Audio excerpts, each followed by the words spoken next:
À l'école, on nous apprend les additions, les soustractions et les multiplications. Mais je suis ici pour découvrir un homme dont le cerveau a développé un pouvoir mathématique unique au monde.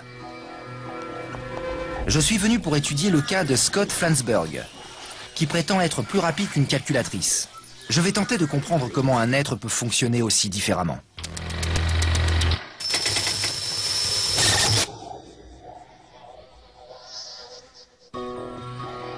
Scott fait le tour du monde pour transmettre aux enfants sa passion des mathématiques. 55? Vous êtes sûr? Je me rends dans cette école primaire de San Diego pour le voir impressionner les élèves avec ses multiplications ultra rapides. 85 fois 95 égale 8075, c'est ça? Un exercice qu'il trouve très simple. Prenez cette calculatrice et mettez-vous au fond. Merci. Je fais tout. Addition, soustraction, multiplication, division, racine carrée, racine cubique, calendrier perpétuel, algorithme. Tout ce qui peut prouver à ces élèves que mon cerveau est plus fort que leur calculatrice. Les multiplications. Donnez-moi deux nombres à deux chiffres et on cherchera ensemble le résultat. 95. Fois combien? 85. 8075. Oui. Une autre, vas-y. 96. Fois combien?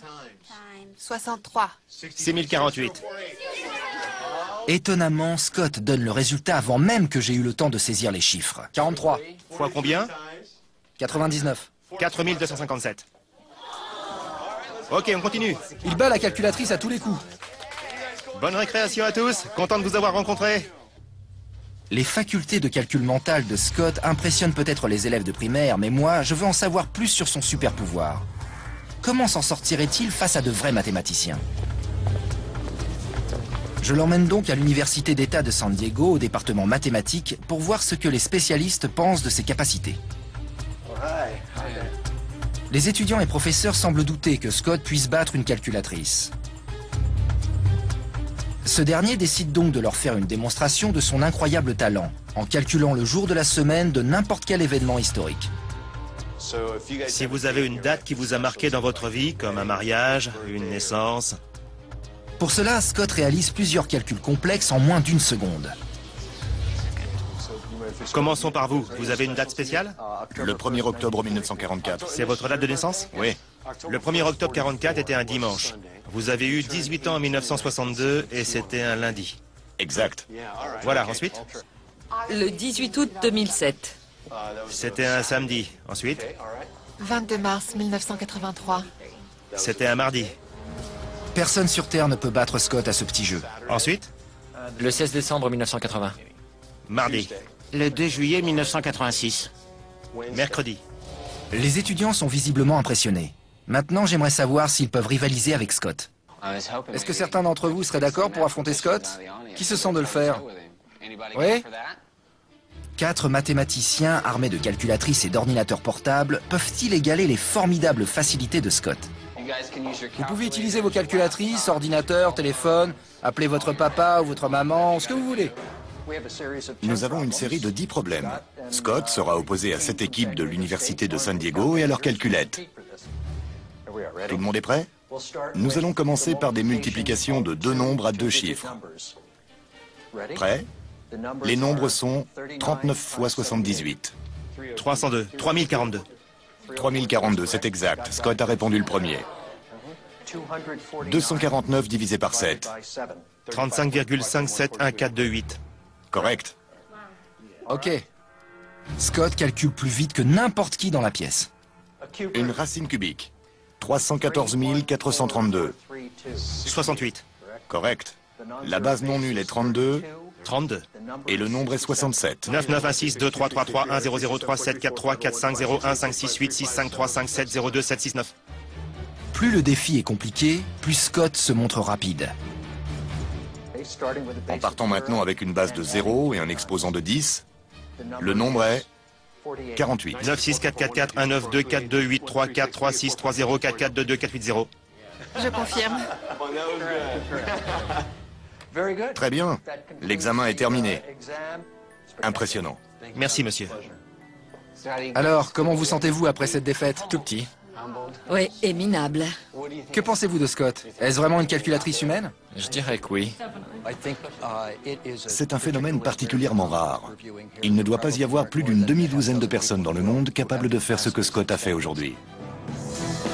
Mais en quoi Scott est-il différent de nous? Comment son cerveau peut-il travailler si vite? J'ai déjà entendu plusieurs hypothèses susceptibles d'expliquer pourquoi j'ai ces facilités, mais je n'ai toujours pas de réponse exacte à cette question. Pour le savoir, je vais conduire notre calculette humaine dans un centre de recherche neurologique, et les résultats vont être plus incroyables que ce que Scott aurait pu imaginer. Je dirais même que c'est un miracle. Waouh!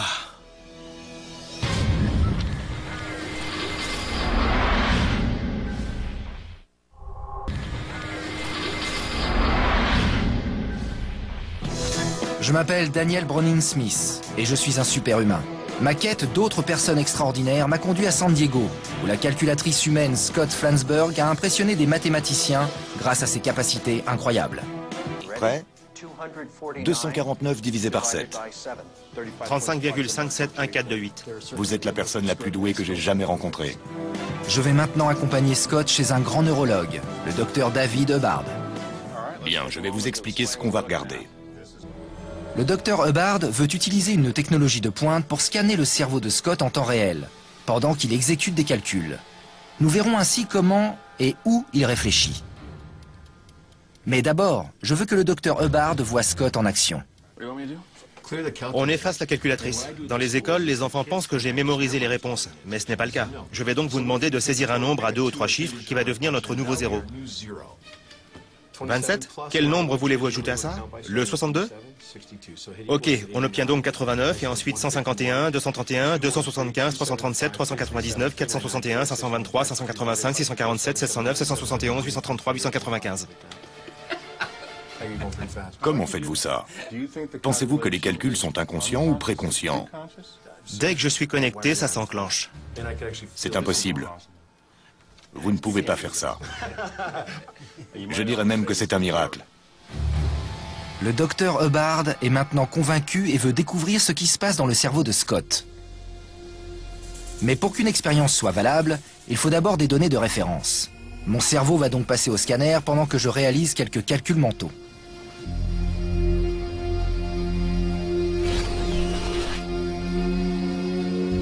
C'était cool. Maintenant, c'est le cerveau de Scott qui va être analysé au moment où il effectue une série de calculs difficiles. Scott va passer une IRMF pour voir s'il est vraiment surhumain.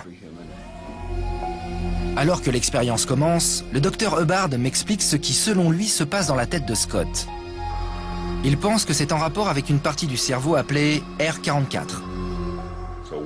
L'une des hypothèses la plus probable, selon moi, serait que son aire destinée aux mathématiques est au même endroit que la vôtre, mais elle est plus grosse.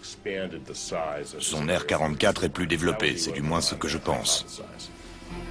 Maintenant que le scanner est terminé, nous allons voir si Scott est bien un super-humain. L'imagerie montre des zones symbolisant les endroits du cerveau où l'activité est la plus forte. Ça, c'est Daniel. Ça, c'est Scott. Le rouge correspond à l'activation, le bleu à la désactivation. On voit tout de suite où sont les aires d'activation.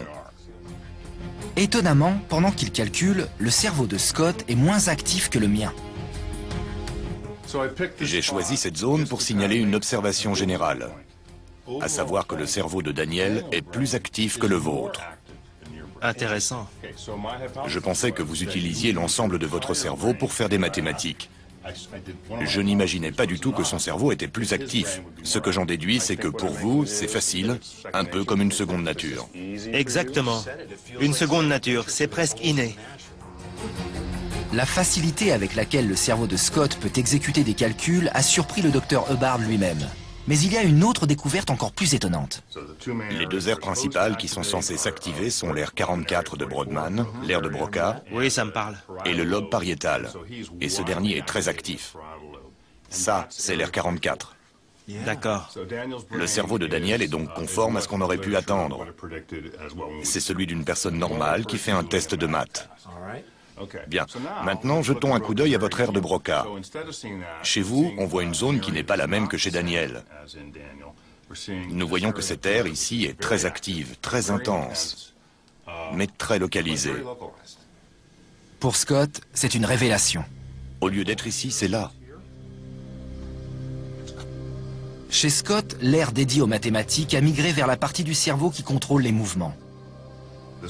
C'est l'ère de l'action, du mouvement. Les champs oculomoteurs frontaux ont notamment pour mission de déplacer nos yeux vers une cible.